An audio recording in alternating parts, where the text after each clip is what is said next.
Hello everyone, welcome to easyedu, and in our today's video we are going to solve this numerical from the first year physics book. The engine of a fighter develops a thrust of 3000 Newton.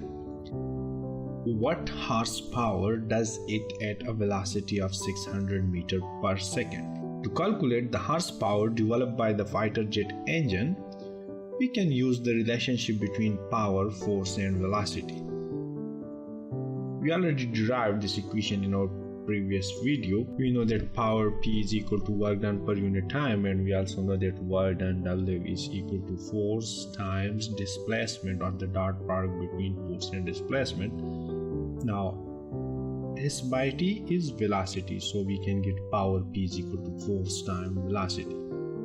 Now in the numerical, the thrust, which is force, is equal to 3000 Newton and the velocity is also given, which is 600 meters per second.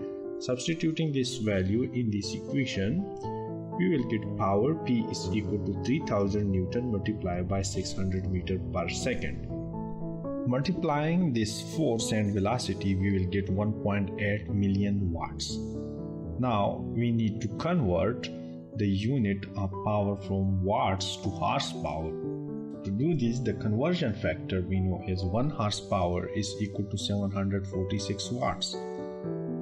So the power in horsepower will be equal to 1.8 million watts divided by 746 watts. We will get 2413.13 horsepower. Therefore, the engine develops approximately 2413 horsepower at a velocity of 600 meters per second.